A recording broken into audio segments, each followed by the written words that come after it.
What's up, guys? Welcome back to Football or Soccer TV. We got a special guest with us, my man Chris. How you doing, bro? I'm doing well, man. Would have been better with that win, but I think everyone would have taken a draw going into this one. Yeah, I'm 100% with you on that. But yeah, let's talk a little bit about the game. I want to get your thoughts on it. Liverpool won. Liverpool two, Manchester United two. It was a, it was kind of like a similar to the other game that we had in the FA Cup. It kind of got me like vibes from that. It was very end to end. What do you think about the game, bro? United have a way of, you go in pessimistic and then they kind of give you a little bit of hope and then they snatch it away from you in the end. And that's kind of been the the theme of the season. But at the same time, with all the injuries we had in the back line, um, you know, with the way the team has been playing lately, at least we kind of gave it a go today. A lot of people were thinking, maybe we'll come in and set up shop and try to, play deep and hit them on the counter. But we pressed in the beginning. We had a chance to go 1-0, go up 1-0. We won the ball up high, and then Bruno, the first time this season, he's taken more than one touch instead of just hitting it first time.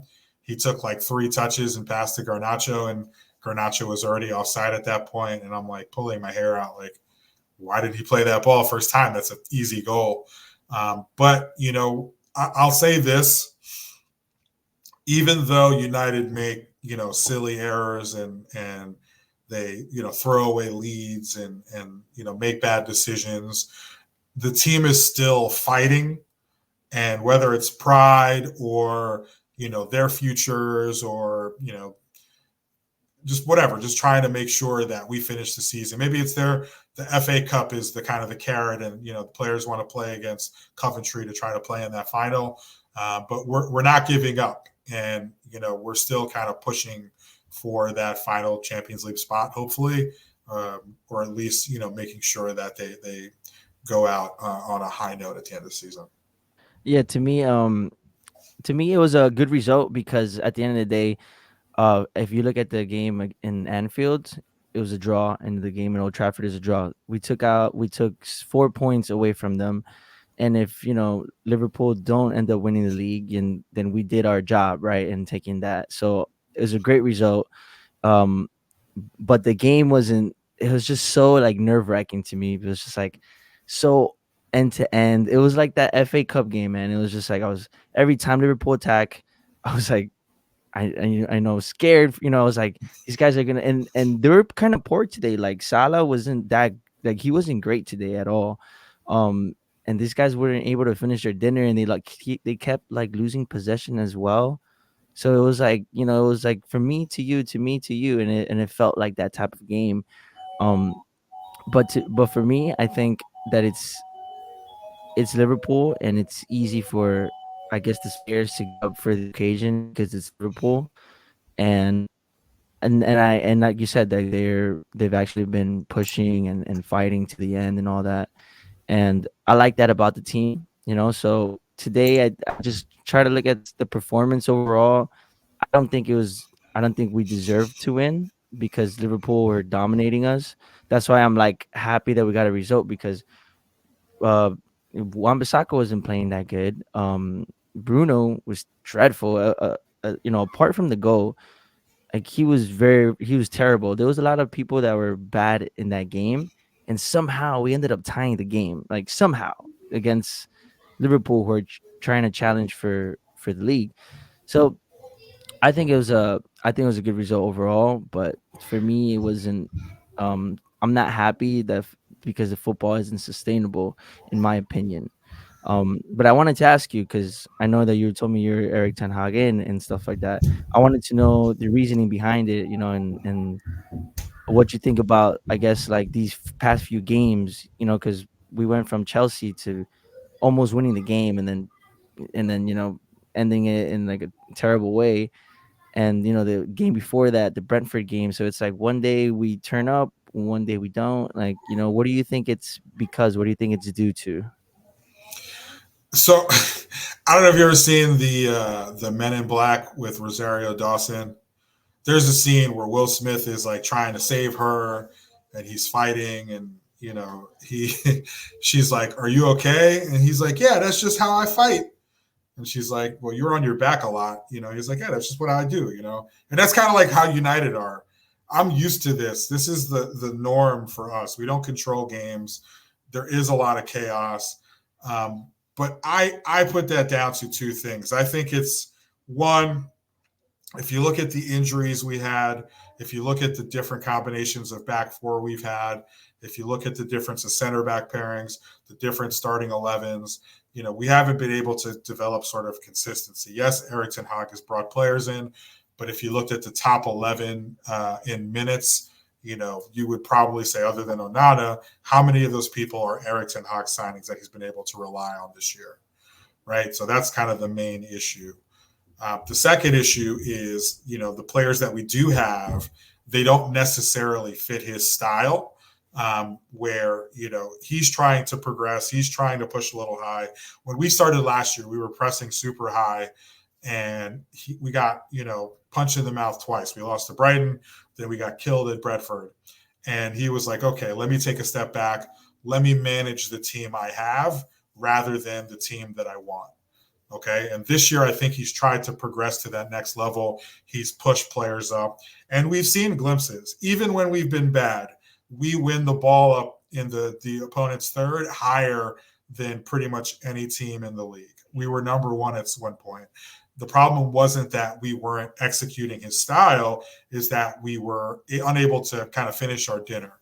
If you look at the early matches in the season, first half against Wolves, they couldn't get out of their own half.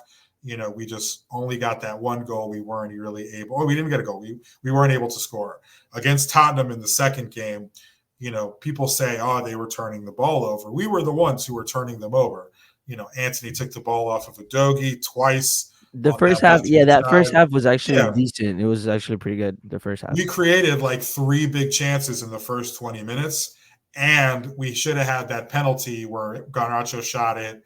Romero did a little like, kind of like punch in the air. The same penalty they gave to Arsenal a few weeks later, they didn't give to United for whatever reason. And then, they scored a couple goals and we fell apart. I think I see what Ten Hag is trying to do. I think the problem is, whether it's injuries or poor signings, and again, he takes some credit for that as well, or some blame for that as well. We haven't been able to, you know, put out a team that can consistently play his style. Or the team that is playing, they haven't been clinical enough in front of goal. Where if you look at Liverpool, they're able to play a similar style where all of a sudden they'll start pressing and they'll play this heavy metal football and they'll create a ton of chances. And then Salah was scoring, or Mane, or Darwin Nunez has been pretty good in 2024. They're all over you. They're creating turnovers, and then all of a sudden they have this break and they're scoring goals. I think that's the intention of what Ten Hag is trying to do, and I think why it hasn't worked out is the injuries, the lack of pace in our back four, the inability to kind of push that center back pairing high and shorten the field. I think that has led to us being open, and then players not performing. Rashford not really taking his chances. Hoyland being a young guy, Bruno being off the pace. You can blame Ten Hag, I guess, for playing this style, but I don't think it's a style that is necessarily not successful. If you look at Liverpool and some of the other teams that kind of press high in around Europe. So I believe that we can do this. We just need the right players. It's interesting to hear your thoughts on it, because the way I look at it is, I'm Eric Ten Hag out, and the reason I am Eric Ten Hag out is because, like you said, if you look at teams like Liverpool or Man City or even Tottenham right now, you take out obviously they have like their main core players and the best players that they have, but Liverpool, you bring in another person in that team, they still do a similar job. Like there's still a certain style. Like nothing changes as far as like the football foundations change. It's just the players are adapting to, with the system and the system that the manager puts in. And to me, I hear the whole injuries. It's we've been super unlucky, 100%. But 60 injuries this year, 60 I total know. injuries. I definitely agree with that. But there's been other teams like Chelsea. I know Chelsea's not a good example, but there's been teams like Tottenham. There's been teams like Liverpool who's had a bunch of injuries. Newcastle who's had almost like as like a crisis for injuries recently, and they still play a certain style even with like the players in the B team, or players that come from the bench, or even like the young youths that come in, that come through, that to do a job. Like you can still see like what the manager is trying to do. So for me, I know that Eric Ten Hag needs a specific these specific amounts of players, and that's why I don't want him in the club anymore, because I feel like his system caters to like these specific players, and we need the perfect, like, for example, if you look at Real Madrid, right? You look at Zinedine Zidane and the team that he won, like I think it was like two or three back-to-back Champions Leagues. Those players are like were the best players, and I feel like if you put, I feel like if you put Eric Ten Hag in that team, he would do a great job, because those players are elite. But the thing is that's why for me, I don't think at this moment in time we have bet the right players and the best players. So for me, I would want someone that would come in and try to get the best out of the players that we have now, because realistically we can't change everything from one season to the next. It's going to take a couple seasons for us to kind of get rid of the players that we don't need and we don't want, the dead wood and all that stuff. So for me, if we're just gonna fall further behind if he stays, because the type of football that he plays isn't really sustainable. And we've seen it this season. We've seen it this game. We've seen it the Chelsea game. We've seen it, one moment where like Aston Villa game was great. I love that game. But then the next day we're losing to Bournemouth 3-0. You know what I mean? And some there's been some games where we've actually had most of our players back. Even the games with Martinez back. We've had like one or two injuries, like let's say in one of the games, I think Luke Shaw wasn't there or something like that. But other than that, he had um a lot more to his disposal, but Right. he kept playing the wrong players, in my opinion. Like he kept putting McTominay in there. He kept putting Rashford, who hasn't been performing. He kept putting, like, the Fulham game, he kept putting Forson. He started Forson, which I thought was I want to see this guy. So I was like, it's kind of exciting, but at the Mhm. same time, he has Ahmad, who we spent 40 million 3 years ago. Like where's this? I know he came back from injury, but he was fit. So it's like little things like that I'm just like, he doesn't make the right decisions in setting up the team as best as I would like putting Bruno on the wing. To me or keeping Bruno on. I know he's the captain, but keeping him on, to me, it's like when you have other players like Ericsson, or I know Mount hasn't been available, but you have other players that can do a job. And I feel like that's the main reason, because I've seen enough from him in the game management, to like know that, like, even with the right set of players, he's still gonna try to choose. Um, he's still gonna do those type of mistakes, and that's why for me, I would want to see something better, because I don't think it's sustainable. But yeah, that's an interesting point. Because the points that you make are fair points as far as the injuries. Yeah. But for me, I don't think it should I be. would say, I would say though, with Liverpool last year, they lost Van Dijk and their season completely fell apart. And it was Klopp out in some circles of the Liverpool fans. This year, when Man City has lost Rodri, I think they haven't won a game without Rodri this year. So like Kevin De Bruyne goes out and they're fine. They missed Holland for a game or two, they're fine. It looks like they've kind of had this like rotating group of center backs. One goes down, another one pops up, they're fine. But both of those teams, they lost a crucial player. Even Spurs this year, yeah, they've had injuries. When they had those injuries, they fell apart, and a lot of it, people were praising Ange for playing a high line. Oh, look how brave he is. He hasn't changed the system. Yeah, he's still losing 6-3 or 6-2 because he's playing this high line with a red card going down to 10 men. But it still didn't work. Like Newcastle, yeah, they've had a ton of injuries. Newcastle's way behind us in the table. Like no one's questioning Eddie Howe's job. Like I get where you're coming from, and there's moments where I'm wondering, you know, are we set up the right way? Like, is it too easy to play through us? Like, are these players not in the right position? Because you look, we'll press sometimes and it's like two passes and they're on our back four already. Yeah, Like it's maybe there's no there is something control. we could. There's No, no I, control in the game. Yeah. I agree. Maybe there is something we could be doing better. But at the same time, this guy has the highest win percentage of any full time United manager. This guy was the fastest United manager to 50 wins. We finished third last year and got, an FA Cup, trophy. We made it to the FA Cup final. There's a chance he's going to be three finals in 2 years if Chelsea magically win against Man City and we were able to win against Coventry, which I fully accept. We could definitely lose to Coventry. But, there's a chance we could have two trophies, a top three finish, and then whatever we finish this year, considering last year, I think we overachieved coming off such a poor season the year before. I think this manager deserves another year. But I totally understand the other opinions. I understand, why people are Ten Hag out. There have been a lot of games where I've been scratching my head, wondering, what people are doing or what the decisions are, or what went behind some of the decisions that were made.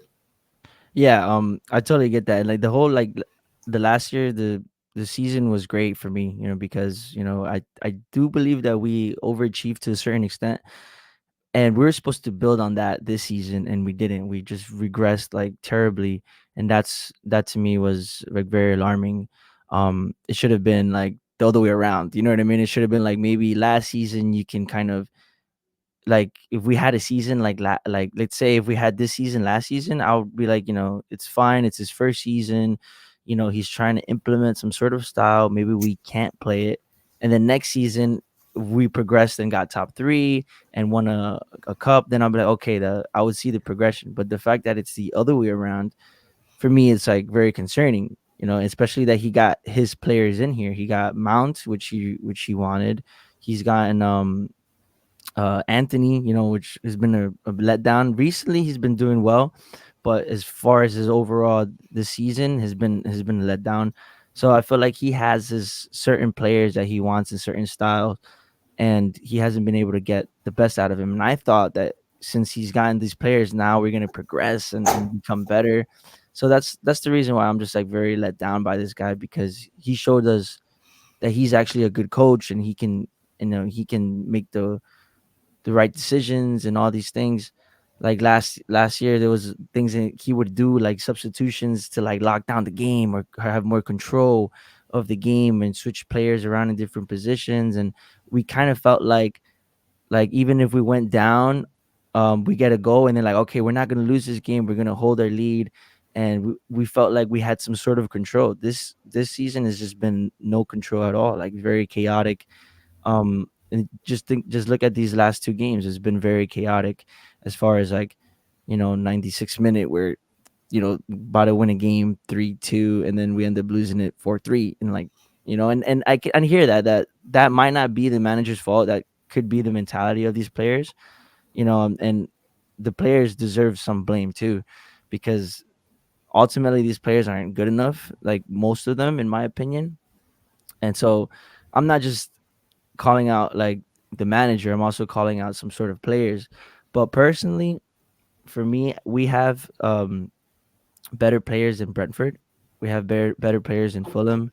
We have better players than these teams than Bournemouth.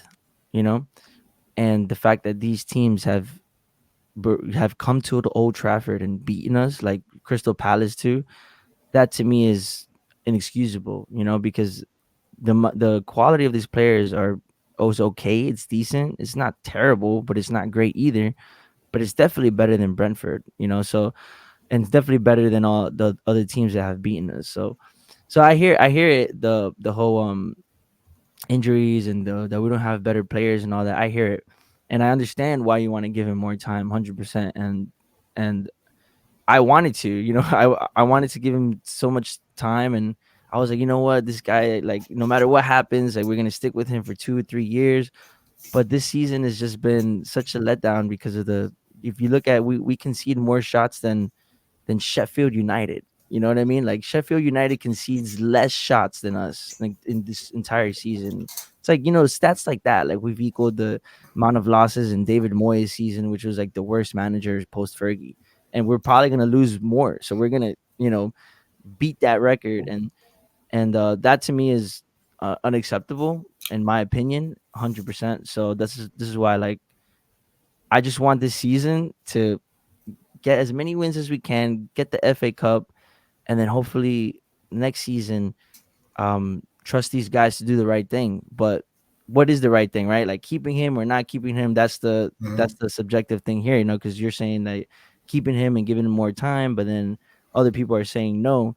So it's a weird time right now, you know what I mean? Like it's kind of like most United fans are like kind of like in a not in a disagreement, but it's just like most fans want certain things and another fan No, wants fans are another split for thing. sure. It's so Fans it's are very fans are split for sure. Yeah, and it's you're not super necessarily split. wrong if you believe either side because there's Exactly. evidence for both.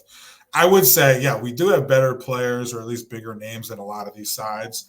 But also, if you look at some of these games, we have no left back, like no natural left back. We played something like 40% of the season with one healthy fullback. We lost to Fulham, and everyone would say, yeah, we have enough to beat Fulham. But Fulham have mostly a full side. Yeah, I know they made some changes or whatever. But, Premier League competition is very high. And, we're playing Lindelof at left back because we don't have a natural left back. We don't have a second healthy fullback besides Delo. And then we're playing at Rashford at striker because Hoyland is out and Anthony Martial is, wherever Tyrell Malacia is because these players disappeared and we never see them again. So, like, yeah, I understand what you're saying. And if the progression had changed the other way, if he had started low and then moved up, you would have been, more understanding there. But like if you look at like Arteta, for example, Arteta finished eighth, and then fifth, and then he's challenging for title second. And this year, they're right now they're in first place. So, and But the again, thing with people were Arteta was different though, because Arteta actually had like a style. You could see something that he's building. You can see a certain style of play, you and can like see the style United are playing. Like we want to press up high, we want to turn the other team over. We do want to keep the ball, we do want to play out from the back, but like it's hard to press high when the defenders can't support that press and they need to drop deeper. It's hard to build out from the back when you don't have the players who are comfortable on the ball. Like Casemiro's not great building out, and I know Ten Hag signed Casemiro, but that was a panic buy. Like we bought Casemiro in August after Adrian Rabiot's mom demanded too much money, and we didn't come back with his signature. Right? We signed Antony. I know Ten Hag did want Antony in the beginning of the summer, but I think we had moved away from Antony because we understood the price was going to be too high. But then the fans were like, we're not letting you sign Arnautovic because of the racist stuff that he had said before, and they didn't think he was the quality of signing. So like I get what you're saying. It's just I think the issues are mostly down to recruiting. Ten Hag bears some responsibility, but at the same time, it shouldn't be all on the manager to do all the recruiting for the club. The Liverpool don't work that way. City don't work that way. Bayern don't work that way. Barcelona, Real Madrid, they have these teams going out and buying the best players that they think will fit their system and their manager. I think Ten Hag has done enough to earn, at least a chance under a new regime where he has a system that's, working for him, not necessarily against him, like it's worked against managers in the past. And I think that if he is able to get his players, and I know you're saying he's getting his players, I don't know if he's getting the right players, but he's able to get good players that play his style. Kim Min Jae is another one, right? Like Kim Min Jae was supposed to be our first signing this summer, and then magically that disappeared. I don't know why, but there was a release clause. Kim Min Jae was obviously arguably the best center back in Europe last year, and then all of a sudden it's like we're not signing him. He's going to Bayern, right? So like we were trying to get players to fit the way he wants to play and players to play this season in the positions we need. It kind of just fell apart for whatever reason, and it's happened too many times in the last few years. Yeah, I hear that. I hear that. The whole thing about when you say that, um, that some of it, like his recruitment, he shouldn't be in that position. I get it. Like I understand that. Like this is why at first, like I wasn't really putting that much. Like, he bought these players, but he shouldn't even been in that position to bring his players. Like there should have been like a whole structure behind him to help him. To help him, and not because to leave him just to manage, because that's one less job that someone needs to do, right? And then we're bringing him in, and then we're relying on him to bring players, to recruit, to manage, to coach. It's a lot, and it should have not been that way. But I feel like since he got his players that he thought it was going to be very suitable for a system, that's why I'm like, if you keep giving him more players at another structure that people, be like, hey, I think this guy might be good for you for your system. I've seen enough, in my opinion. I've seen enough that he won't be able to get the best out of those players because he can't even get the best out of these players. So you know what I mean? It's like that to me is a main reason why I feel like I feel like we should change direction with what manager we go with.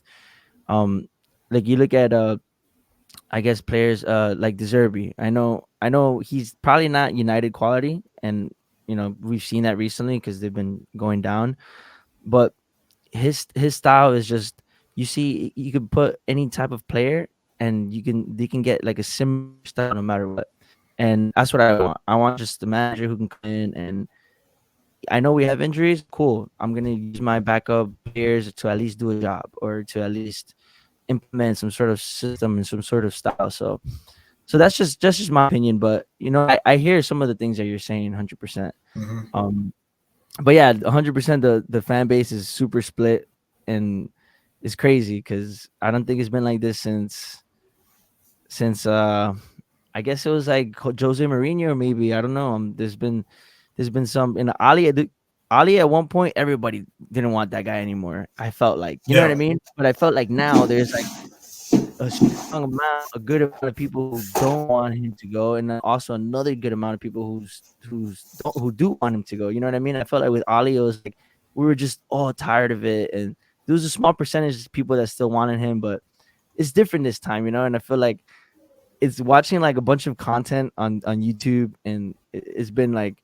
don't get me wrong, it's been great because you see a lot of good debates, and there's a lot of good points from both sides. You know what I mean? Yeah. But yeah, it was interesting to get your opinion on that. But yeah, real quick, back on the game. Kambawala today, I thought he was very good. I thought he was great. Especially against like the forward line of Liverpool because they have some very interchangeable players. He pretty much did for me man of the match performance. What did you think about his performance today, Kambawala? I thought he was good. I thought he started a little shaky, and I think Liverpool was targeting him in the press. When we were building up or when we were playing out from the goal kicks, they were sort of daring us to pass to him, and then he was the guy they were closing down on. They went away from that for wherever reason. Maybe we started to go long more. He had a couple, decent interplays, but it was clear that they wanted him to be the one with the ball. I think he got caught up high a little bit one time too when we were trying to play out from the back. Just him being a little bit, overexcited. But I really love this kid. I love that, when he makes a big play or he makes a deflection or, he makes a tackle, he'll turn to the fans and, he'll be like, get up, and try to get the fans involved. And that's what you expect from like a youth product. You don't want someone with a ton of energy, maybe not, always making the right decision, not necessarily relying on them to, be perfect, but you want someone who's going to run through a brick wall and kind of make plays. And looking at him, he looks like he has everything needed for a Premier League center back. Like the physicality he has, the size. He's decent on the ball. He doesn't look like playing out from the back is completely foreign to him. Obviously, he needs a little bit more seasoning, a little bit more experience in that regard. But I thought he did play really well, and at the end, even Harry Maguire was like, "Okay, relax, great play," but like we have to move on to the next play now. I think his energy was something that was big from the team, and he might be, the only center back we have with pace right now. Um, with Lisandro Martinez probably out till the end of the season, so hopefully he can kick on from there. How old is Kambuala? How old do you think he is? I want to say he's 19. He's either 18 or 19. I think 19. But I remember when we bought him a few years ago, and I kind of like Look it up. saw his profile, the height. He was injured a little bit when we bought him, and I was like, this is the kind of guy we buy. And you never hear from him again, or he doesn't turn out. He turns out to be a bust. He leaves for free in a few years. But I think it was more for necessity and all the injuries we've had. But I think we kind of found a gem here, and Ten Hag has kind of brought through, not to keep pushing my man Ten Hag here, but he's brought through another youth player and given them a chance, and looks like they're producing for us, which is kind of like what we're seeing, throughout the team. We're getting the most production from the young players, and the veterans, the high paid players. Those are the ones who are kind of like, who are lacking right now. Where did we get him from? Which club did we get him from? I forget. It's a French club, something with an S, social or so. I can't remember what it's called. It's not like one of the top clubs, but I think they're a club with a good academy, similar to Pogba. Pogba wasn't from like a top league club. It was Le Havre, I want to say, and they're a club that's known for developing young talent, and then those talents will go somewhere, usually in the French league.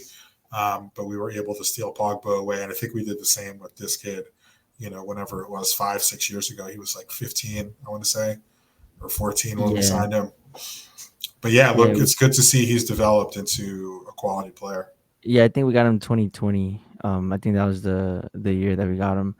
But yeah, I just wanted to give you a praise because he's. I always like it when young players break out, especially from Carrington.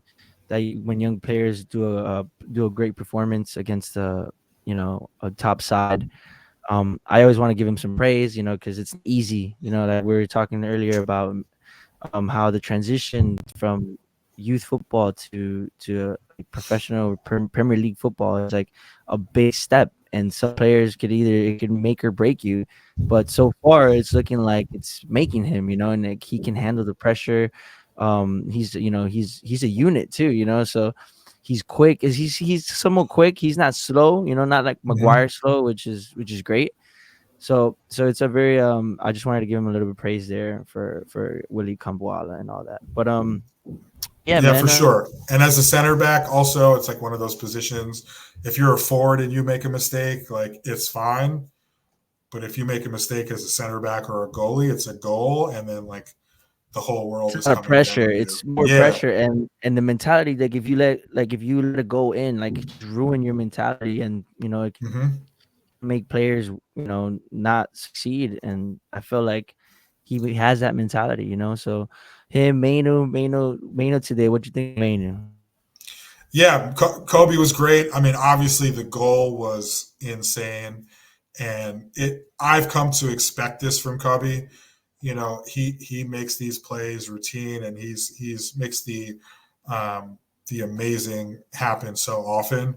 But I almost think it's doing him a disservice to focus on that stuff, because I think what makes him so great, not to compare everything to American sports, but I think like the midfield in soccer is almost like the point guard of basketball, where you need someone who's level headed, who can control the game, who, plays at their own pace.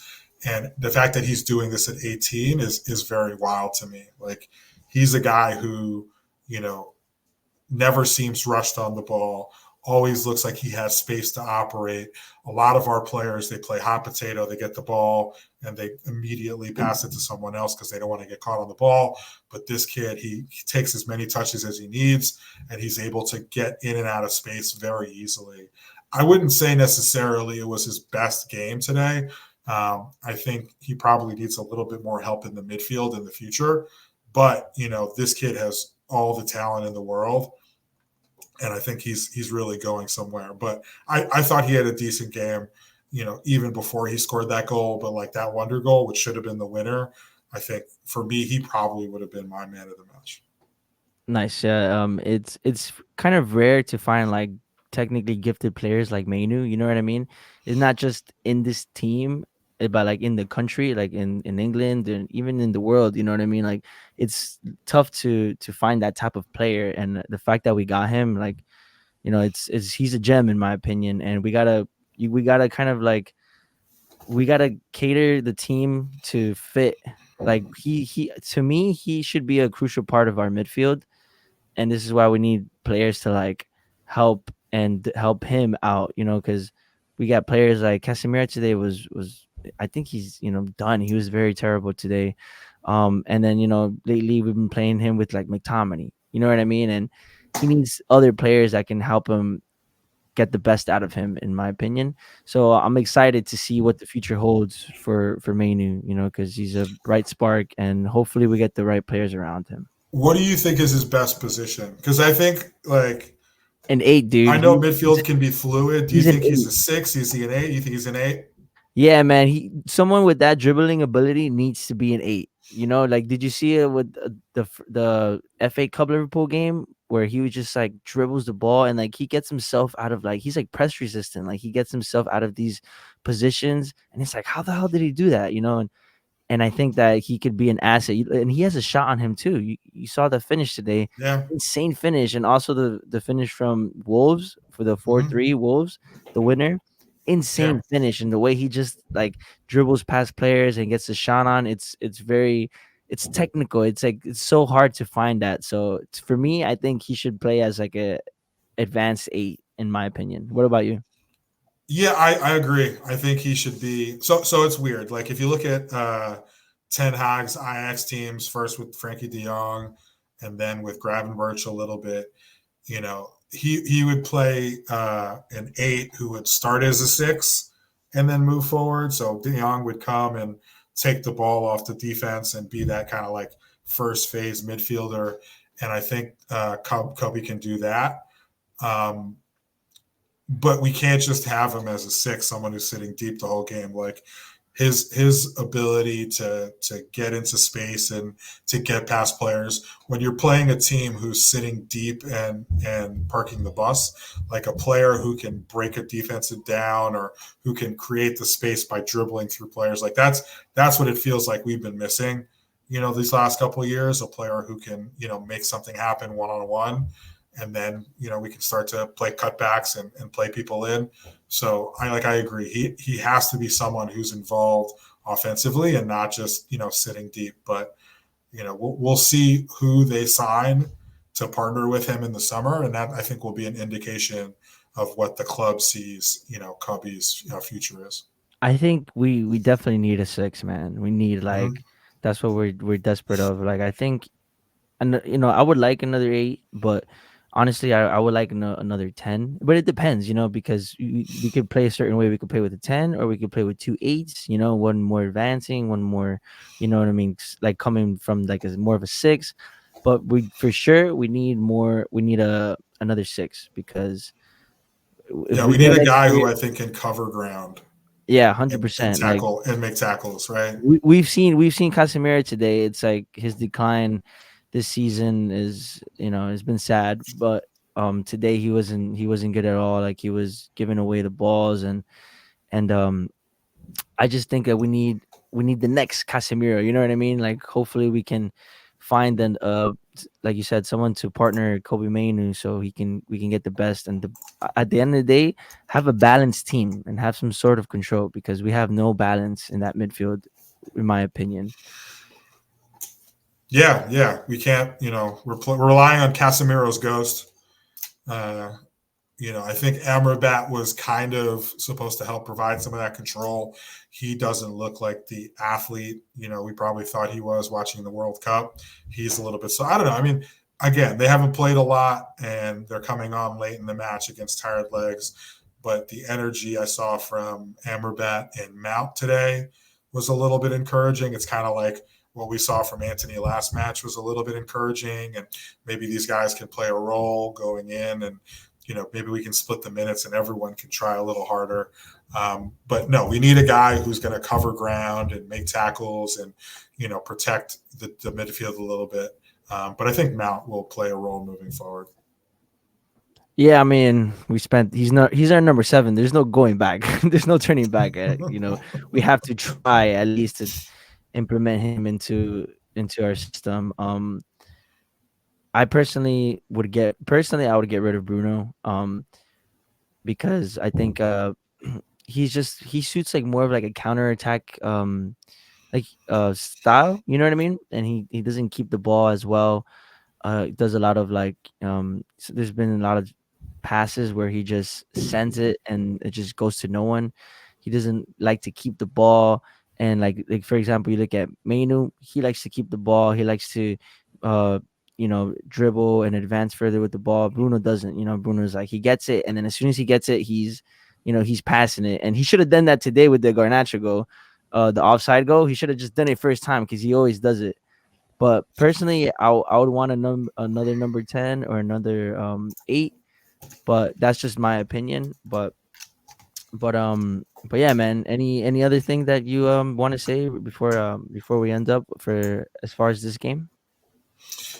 I mean, part of me is like in the moment, like I agree with almost everything you say with Bruno, Rashford. I think regardless, like Casemiro, some of these older players, Casemiro, Varane, I think Maguire probably should go. You can make a case for Wan-Bissaka as well, but I think he still has a valuable skill set. I'm more inclined to be like maybe we write this season off and then see what happens next year with guys like Bruno and Rashford. But I'm pretty like much at my rope's end for both of these players. Like Rashford, I know he has the back injury and maybe he has to be managed a little bit more. But does he provide enough for us to like carry a player like that? And Bruno, I don't know if he's just broken from all the football he's playing, but it feels like his controller's broken. You know what I mean? Like most of the time where a ball comes to him and he just immediately boots it like in 40 feet in the air, or he plays a pass and it's off It's first like an time. NFL Like, kicker. exactly. I'm like, what's going on? Like, what were you thinking in that moment? Like, it's like he's like got the ultimate green light and this guy is pulling up from the logo and he's like throwing up bricks. It's like at some point, don't do that anymore. Like take a couple steps in, like pass the ball, like make a simple pass. And I think he's been like our best player for so long, and he obviously gives everything. Like he's never stops running, but at some point you got to be like, make better decisions, or move to the bench. And again, like I'm not saying we sell him right now, but he definitely needs to make some changes to continue playing for this team, because like I've seen him play for Portugal, and he doesn't necessarily play exactly the same way. So like why can't he do that for United and be a little bit more consistent? And maybe it's the players around him, but whatever it is, he needs to figure it out. Yeah, 100%. Especially the fact that he's captain, and there's been like if you're a captain and you're making terrible decisions, you're being petulant, you're booting the ball 40 feet in the air, like you're trying to set an example for the team, right? You're setting the wrong example, in my opinion, and I think like the energy needs to be high on Bruno because he's our captain, and we've Mm-hmm. seen captains from the past. Like a Man United captain is a big job to it's big shoes to fill. We've seen like Roy Keane, like these captains who have been like legendary. And then when I just look at Bruno and I see the captain's armband, I just don't feel that. You know what I mean? Like I don't feel that at all. So that's why I Mm-hmm. have that energy for Bruno because he has that extra responsibility, in the team. And Rashford too, man. It's sad because I loved Rashford last year. I loved Bruno, and I want them to work out. Like I love these players. Like we were very attached to these players like last season and Bruno's past seasons and everything. He like changed almost single handedly our season when he came in with when the Ali season. And it's sad because I want these players to work out, but at the end of the day, it's like if you're not gonna perform and at my club, then you can go, and it's as simple as that. I want to be challenging for leagues. I want to be, finishing high at least in the Champions League. I want to get back to where we belong. I know it's going to take some time, but I've seen these players, and I'm like, these guys are not it. These guys are not the players to bring us to those heights again, because the consistency isn't even there. Like there's quality in these players, but it's very inconsistent, and you can't build a team around inconsistent players. So yeah, man. I'm sure we agree on those side of things, with the players, and I'm sure we have a lot of things to agree on in that side of things on this team. Yeah, for sure. If you're not performing, you're not good enough for United. So you move to the bench, and then you're eventually moved on, and players who are going to perform can be brought in. I think these are players where I don't think we're going to make those kind of decisions right away. Like Bruno's the captain, Marcus is our quote unquote star and probably highest paid player, a guy who other academy products look up to because he was a guy who was at the academy, and then he came through, he broke onto the scene. And I honestly, when Mourinho was fired, when Mourinho was sacked, and Rashford came in, and like that second season, I thought, even though he scored 30 goals last year, I thought that was his best season. The way he was playing, I didn't think he was going to be Ronaldo level, but I thought he was going to make a similar, Ronaldo type jump. Ronaldo was like good, good, good, amazing, like, and then best player in the world. I thought Rashford was going to have like a, relative jump, maybe not best player in the world class, but, you know, I thought he was going to take off and become this consistent 20, 25 goal a season player, 30 goal a season player. Hasn't worked out that way. It's kind of been, yeah, he's had a couple of seasons where he hit 20, but it's kind of been like one season on, one season off.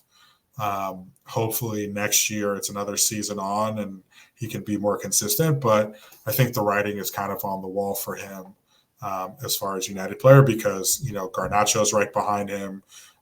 We've got all these young players coming through who are kind of like picking up that mantle as the star player.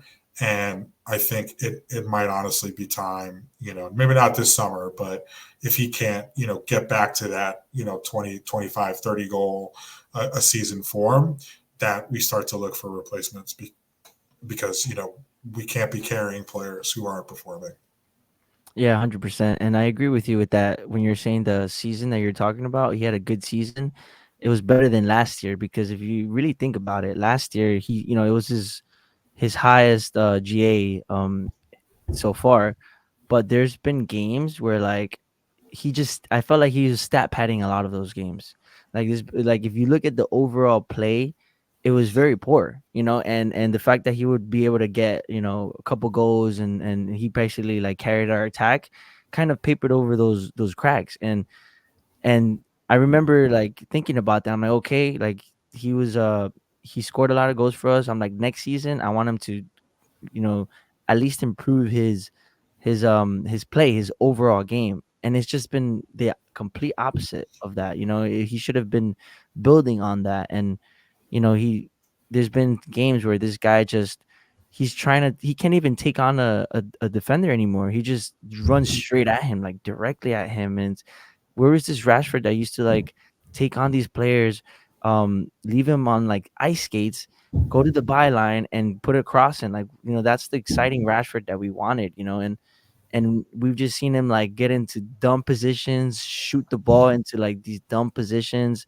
when you shouldn't. When you should be passing the ball, be seeing him be very greedy, you know what I mean? And to the detriment of the team, and it's just not good enough in my opinion for Marcus Rashford. But I do agree that I think we should move him on personally, because I don't see him improving, unfortunately. And it wouldn't be a bad idea if like Ineos comes and they're like they mean business and they get rid of him, like, or get rid of him or Bruno. Because if you get rid of him or Bruno, you're kind of sending a message. You know what I mean? That's like they're like the most paid players, and that's our captain right there. So for me, if I were Ineos, I would do that to kind of send the message like, listen, if you don't perform, then your place in this team isn't guaranteed. You know what I mean? But Mhm. I don't think they would. I don't think they will do that. I think that they'll keep him and Bruno for another year.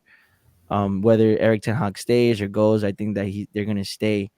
But they might get rid of like McTominay, Maguire, and all these people. So Yeah, I would say like agree. I would agree with you. Last year, I think Marcus Rashford was very McTominay esque. You know, where if he's not scoring the goals, he's not contributing much. Where a few seasons ago, like you said, he was taking guys on. You know, he was a danger all over the pitch. I've seen glimpses in certain games this year. The Liverpool game in the FA Cup a few weeks ago, I know he missed that goal that would have won it at the depth. I think it was offsides anyway, but he missed the last kick of the game. He would have had a goal to win it. Apparently, and he did show the resilience and come back and score the goal to make it 3-3 from a nice pass from McTominay, who you got to give credit to. Um, but besides that, he was making good decisions passing. He played in Garnacho, who then shot the ball, and then McTominay came and finished. And then he also created two chances, I think, for McTominay to score. There was one where Kobe had that great dribble, and then Marcus took it off of him, and then he played like McTominay in for a really big chance. And then he also on the fast break where McTominay kind of legged it from midfield, and then he played him in, and McTominay kicked it wide there. I've seen glimpses of Rashford where he's not the old Rashford where it looked like he was, Mbappe light or whatever you want to call him. It looks like he could be more of a system player, make the right decisions, put in a dangerous ball, get some goals here and there. Not necessarily the star player doing everything and building the team around him, but one of the players who's in the squad who's good and potentially could have a great season. If he's going to do that, that's great. But if he's doing another season, like this year where he's inconsistent, not pressing, walking around the pitch, stuff like that, then I don't know if it's worth to keep him. yeah, man, I totally agree with what you're saying. Everything there, man. Um, but yeah, dude, it's been a very good it's a very good stream. I'm glad I was able to catch up with you, and we definitely we should do it again sometime for real, because we're from Jersey, so it's like not many people around here are into United like we are. They are, but it's good to like at least do it through here through this space. You know what I mean? And I feel like we have a lot of things to say, and a lot of valid things to say. Very good points and opinions. And even though we don't go to the games, this is our way of like kind of expressing how we feel the team. Because at the end of the day, we love this club and we want us to succeed. Whether you're Eric Ten Hag in, Eric Ten Hag out, it doesn't matter. Whether you're in or out, you just want the team you want the best for the team. You know what I mean? So it's good to have that and to share that with you and everything. But yeah, man, thanks so much for coming on. I'll definitely link your link your channel and everything and your socials for sure. We'll definitely link it and vice versa and everything. So yeah, man, it was great catching up with you, bro. And to everyone watching, please like smash like and subscribe. But yeah, man, anything else you want to say before we end? No, man. Yeah, thanks for having me on. It's been great talking to you as well. It's wild. We met one time in the summer last year, and it's been a roller coaster of emotions since then with this United season. But it shows that the U.S. fans, we have the passion for this team, like you said. Even though it's from afar, we don't get to go to games, very often, but we do still love the sport, and I think it's growing here, and people are learning more about it, and I'm really happy to share the reasons why I love the sport with them. And it's great to have these conversations slash therapy sessions lately, and hopefully this it Seriously. becomes a little more positive, and we're on here talking about It's good to how hear the we're going to win positivity though. titles. It's good to hear the positivity that you're saying because maybe some people do need that. For me, this season has been anything but positive. You know what I mean? Like it's Mhm. been so negative, and like there's been few little positive things that I've came out from the season. So it's good to hear like the different side of things, you know. Hmm. But yeah, I mean that. Listen, that Liverpool win, is 2 weeks ago. It feels like 10 years ago right now. But that moment is one of the reasons why I love this sport. Like I'm raising two United fans. Me and my son, we were celebrating earlier, going crazy. The Kobe Manu goal. We're both like, "What a goal!" So it's something where I'm hoping I'm not making a mistake, and by the time they really care, we're good again, and they're not suffering like we are now. Um, Hopefully but not, no, man. Hopefully not. I think no, I think we're moving in the right direction. This can't last forever, Hopefully, right? man. Hopefully. I agree with you. And if I ever have kids, I don't care. They're gonna be United fans. Like you know what I mean? Like United has so For much sure. history. You know what I mean? Like it's not like a Tottenham fan, right? Like if you raise your kid a Tottenham fan, why? Like there's no history or nothing. It's like, but if you're a No. United fan, it's like it's so much history and so much great things that have happened in the past. That's why it hurts, like kind of seeing like your team like play like this and like not challenging for leagues and stuff like that because we were once that club. We were once the Man City, you know what I mean? And Hmm. now it's like I went to the Manchester Derby game in the Etihad, and it was like I just went to get embarrassed. You know what I mean? It was so embarrassing. Like, and I was sitting on the edge of like the away end. So like the home end was they were just like, you know, cursing at us and just, but like it became like banter, but it was like it became personal, to a point where I'm like, I hate City fans now. and we don't and we don't see any of them here. But seeing them all in that stadium and then like when they scored the second goal, when they scored the third goal, they were just there laughing and like it was just like, man, like I've never experienced that kind of embarrassment with this team, like up front, like that. Like that was so intense.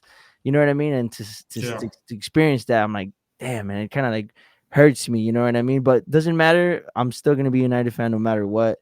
And people said I was dumb for even spending my money and watching the team. But I'm glad I did it anyway because it was an experience. And if you can't support these teams on the low, then don't support them when we're winning. You know what I mean? And exactly. that's what it is at the end of the day. Yeah, at least we're not bandwagon fans, right? Like, Exactly. Like you can't call us glory hunters no more, bro. no, no, this is way too much pain for But a yeah, glory hunt. man. Hell yeah. You going to the Arsenal games, to the games here, the Arsenal game and the Liverpool game or not? You know what? The one I'm looking at is the Liverpool one.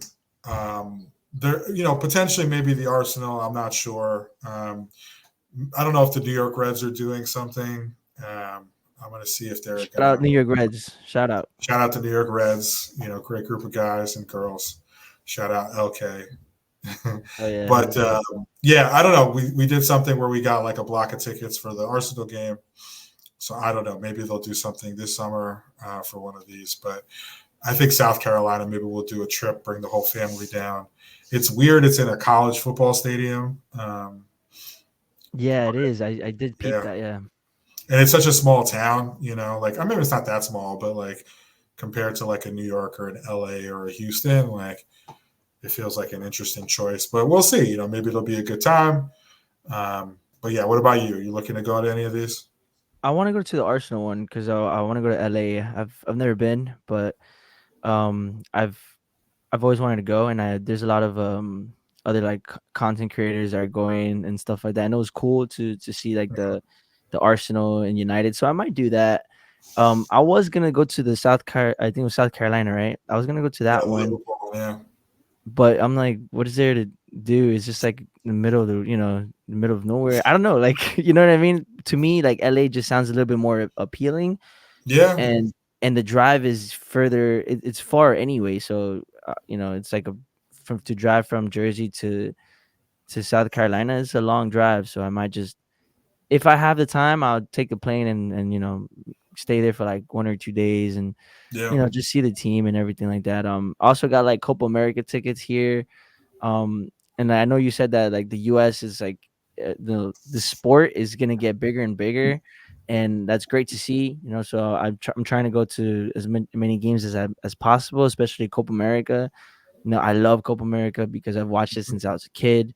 Because I'm really into South American teams and some of the leagues over there as well. Because I'm Ecuadorian, so I've always watched that, and I've always watched you know the the qualifiers for the World Cup, and the Copa America just brings like a cool element to it. So I'm definitely gonna go to one of those games.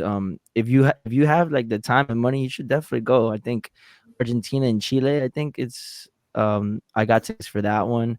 That Where one's they're gonna be playing a here, pretty cool MetLife. game. Yeah, they're playing the MetLife. That's gonna be like a group stage, and then another one they're playing the semifinal at MetLife as well. But we don't know the teams yet, obviously. So I might get tickets for that. That's a little bit more expensive though.